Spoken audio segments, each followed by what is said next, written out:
So hi everyone, welcome back to another new video. So guys, आजच्या व्हिडिओमध्ये आपण discuss करणार आहोत प्रोसेस आफ्टर रजिस्ट्रेशन. म्हणजे तुम्ही सीडची एक्झामचे ॲप्लिकेशन फॉर्म फिलिंग कंप्लीट केल्यानंतर तुम्हाला काय काय स्टेप्स करावे लागतात, काय काय प्रोसेस करावे लागतात, हे सगळं मी तुम्हाला आजच्या व्हिडिओमध्ये पूर्ण डिटेलमध्ये एक्सप्लेन करणार आहे. तर त्याच्यामुळे तुम्ही ही व्हिडिओ शॉर्टपर्यंत नक्की बघा.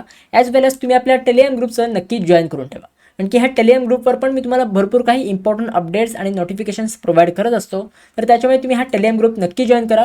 ह्या ग्रुपची लिंक मी तुम्हाला डिस्क्रिप्शन बॉक्समध्ये प्रोव्हाइड केलेली आहे.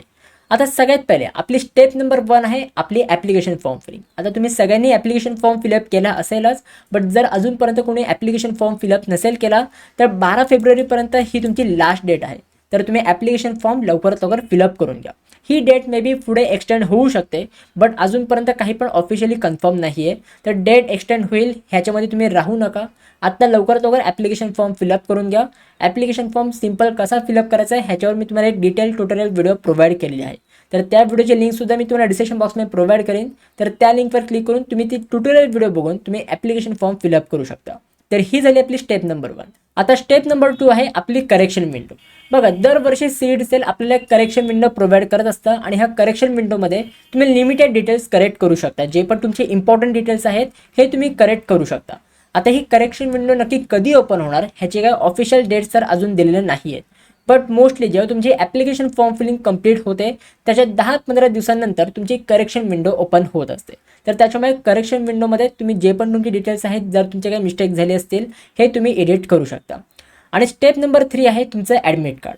आता करेक्शन विंडो क्लोज झाल्यानंतर काही दिवसांनी तुमचं ॲडमिट कार्ड रिलीज होत असतं. मोस्टली एक्झामच्या 10-15 दिवसांआधी तुमचं ॲडमिट कार्ड रिलीज होत असतं. आता जसं की ह्यावेळी सगळ्यात पहिले आपली PCM ग्रुपची एक्झाम आहे. तर सगळ्यात पहिले तुमचं PCM ग्रुपचं ॲडमिट कार्ड रिलीज होईल. त्याच्यानंतर तुमचं PCB ग्रुपचं ॲडमिट कार्ड रिलीज होईल. दोन्ही ॲडमिट कार्ड एकत्र रिलीज नाही होत. सगळ्यात पहिले PCM ग्रुपचं ॲडमिट कार्ड रिलीज होईल, बिकॉज PCM ग्रुपची पहिली एक्झाम स्टार्ट होते आणि त्याच्यानंतर PCB ग्रुपचं ॲडमिट कार्ड हे रिलीज होत असतं. तर जेव्हा पण तुमचं ॲडमिट कार्ड रिलीज होईल हे मी तुम्हाला नक्की अपडेट करेन. ॲज वेल एज तुम्हाला ॲडमिट कार्ड कसं फिलअप करायचं आहे, तुम्हाला एक्झामला जाताना काय काय घेऊन जायचं आहे, हे सगळे डिटेल्स तुम्हाला आपल्या चॅनलवरती बघायला मिळतील. तर आपल्या चॅनल तुम्ही नक्की सबस्क्राईब करून ठेवा. आणखी पुढे म्हणजे आत्तापासून एक्झाममध्ये म्हणजे एक्झामिनेशन पिरियडपासून ते पूर्ण तुमच्या ॲडमिशन प्रोसेसपर्यंत मी ह्या चॅनलवरती पूर्ण गायडन्स तुम्हाला प्रोव्हाइड करणार आहे. तर त्याच्यामुळे make sure to subscribe this channel. त्याच्यानंतर स्टेप नंबर 4 आहे तुमची सीडची एक्झाम. आता तुम्हाला सगळ्यांना माहिती असेल की तुमच्या सीडची एक्झामचे डेट्स काय आहेत. PCM ग्रुपचे 11 एप्रिलपासून तुमची एक्झाम सुरू होते आणि PCB ग्रुपची एक्झाम ही 21 एप्रिलपासून सुरू होते. तर त्याच्यामुळे जर तुम्ही अजूनपर्यंत सीडची प्रिपरेशन सुरू नसेल केली तर लवकरात लवकर सुरू करा. आणि जर तुम्हाला सीडच्या प्रिपरेशनसाठी काही रिसोर्सेस पाहिजे असतील तर त्यासाठी तुम्ही कॉलेज दोस्तचा व्हॉट्सअप बॉट यूज करू शकता. या कॉलेज दोस्तच्या व्हॉट्सअप बॉटवर तुम्हाला एक्झामचा पॅटर्न, एक्झामचा सिलेबस, PYQs, काही PYQs अपलोड व्हायचे आहेत. बट PYQsसुद्धा ह्याच्यावरती तुम्हाला थोडेफार प्रोव्हाइड केले जातील. ॲज वेल ॲज तुम्हाला जे पण काही अपडेट्स वगैरे असतील, सीड सेलकडनं जे काही अपडेट्स येतील, काही नोटीसची PDF असेल, तर हे सगळे PDF तुम्हाला ह्या कॉलेज दोस्तचा व्हॉट्सअप बॉटवरती बघायला मिळतील. तर तुम्ही ह्या कॉलेज दोस्तचा व्हॉट्सअप बॉट यूज करू शकता. फ्री टू यूज आहे. जर तुम्हाला हा व्हॉट्सअप बॉट यूज करायचा असेल तर ह्याची लिंक मी तुम्हाला डिस्क्रिप्शन बॉक्समध्ये प्रोव्हाइड केलेली आहे. आता ह्याच्यानंतर स्टेप नंबर 5 आहे तुमची आन्सर की. आता एकदा तुमची सगळी एक्झामची प्रोसेस झाली, तुमची एक्झाम वगैरे सगळी कंप्लीट झाली, तर त्याच्यानंतर तुमची आन्सर की रिलीज होत असते. आता ह्या वर्षी आन्सर की कधी रिलीज होणार हा एक मोठा प्रश्न आहे. कारण की तुमचे 2 अटेम्प्ट्स आहेत आणि फर्स्ट अटेम्प्ट आणि सेकंड अटेम्प्टमध्ये गॅप खूप कमी आहे.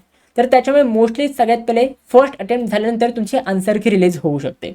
PCM ग्रुपची आन्सर की रिलीज होईल, ॲज वेल एज PCB ग्रुपची आन्सर की रिलीज होईल. ह्या आन्सर कीमध्ये तुम्ही चेक करू शकता की तुमच्या एक्झाममध्ये कोणते कोणते क्वेश्चन्स आले होते, कोणत्या क्वेश्चनचा काय ऑप्शन तुम्ही सिलेक्ट केलात आणि तो ऑप्शन तुमचा करेक्ट आहे की नाही, हे सगळं तुम्ही ह्या आन्सर कीमध्ये चेक करू शकता. आता आन्सर की रिलीज झाल्यानंतर तुम्हाला एक ऑब्जेक्शन रेझिंगचा टाईम पिरियड मिळेल.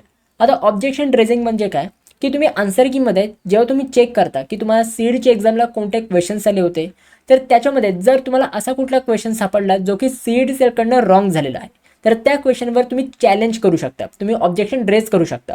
म्हणजे तुम्ही CET त्याला दाखवून देऊ शकता की बघा ह्या आन्सर कीमध्ये हा क्वेश्चन आम्हाला सीडच्या एक्झामला आला होता आणि हा क्वेश्चन चुकीचा आहे किंवा ह्या क्वेश्चनचे ऑप्शन सगळे चुकीचे आहेत. तर हे तुम्ही ऑब्जेक्शन रेज करू शकता, तुम्ही चॅलेंज करू शकता, ज्याच्याने काय तुम्हाला एक बोनस मार्क्ससुद्धा मिळू शकतात. तर हे ऑब्जेक्शन रेझिंगचा एक टाईम पिरियड असतो. आता हे ऑब्जेक्शन कसं रेज करायचं आहे, तुम्हाला कसं चॅलेंज करायचं आहे, हे सगळं मी तुम्हाला येणाऱ्या व्हिडिओजमध्ये सांगेन. त्याचं काही पण तुम्ही टेन्शन घेऊ नका. जस्ट तुम्ही चॅनलसोबत कनेक्टेड राहा, सबस्क्राईब करून ठेवा. त्याच्यानंतर स्टेप नंबर 7 आहे तुमचा स्कोर कार्ड. आता मोस्ट प्रोबेबली ह्या वर्षी तुमचे फर्स्ट अटेम्प्ट आणि सेकंड अटेम्प्ट दोन्ही अटेम्प्ट झाल्यानंतर तुमचे स्कोर कार्ड दोन्ही एकत्र रिलीज होऊ शकतात. कारण की जसं मी तुम्हाला सांगितलं की फर्स्ट आणि सेकंड अटेम्प्टमध्ये टाईम पिरियड खूप कमी आहे. तर मोस्टली सेकंड अटेम्प्ट झाल्यानंतरच तुम्हाला रिझल्ट बघायला मिळेल. म्हणजे तुम्हाला किती पर्सेंटेज मिळालेत हे सगळे तुम्हाला स्कोर कार्डवरती दिसतील. अजून ह्याच्या बाबतीत काही ऑफिशियल कन्फर्मेशन नाही आहे की हे स्कोर कार्ड कधी रिलीज होणार. बट हे मी जेव्हा पण सीड सेलकडनं ऑफिशियल अपडेट येईल तर ते मी तुम्हाला नक्की सांगेन. तर त्याचं तुम्ही काही पण टेन्शन घेऊ नका. आय होप हे सगळे तुम्हाला समजलेलं असेल. नक्की काय काय स्टेप्स असतात हे सगळे तुम्हाला क्लिअर झालेले असतील. जर तुम्हाला अजून काही अपडेट्स वगैरे पाहिजे असतील तर त्यासाठी तुम्ही आपला टेलिग्राम ग्रुप जॉईन करू शकता. टेलिग्राम ग्रुपची लिंक मी तुम्हाला डिस्क्रिप्शन बॉक्समध्ये प्रोव्हाइड केलेली आहे. ॲज वेल ॲज मला इंस्टाग्रामवर पण तुम्ही नक्की फॉलो करा. आणखी इंस्टाग्रामवर पण मी तुम्हाला भरपूर काही इम्पॉर्टंट कॉन्टेंट प्रोव्हाइड करत असतो. ॲज वेल ॲज तुम्ही आता 12वीची बोर्ड एक्झामला जर तुम्ही अप्लाय करत असाल, ह्या वर्षी तुमची 12वीची बोर्ड एक्झाम असेल तर सगळ्यांना all the best. Tension free राहायचं आहे. एकदम तुम्हाला 12वीचा बोर्ड पेपर एकदम सिम्पल जाणार आहे. सो गाईज आय होप हे सगळं समजलेलं असेल. त्यासोबत कॉलेज दोस्त व्हॉट्सअप बॉटची लिंक सुद्धा मी तुम्हाला डिस्क्रिप्शन बॉक्समध्ये प्रोव्हाइड केलेली आहे. So guys that's it for video. कशी वाटली तुम्हाला ही व्हिडिओ आवडली असेल तर नक्की लाईक करा, शेअर करा, सबस्क्राईब करा. भेटूया मग पुढच्या व्हिडिओमध्ये. तोपर्यंत बाबा, सी या and have a good day.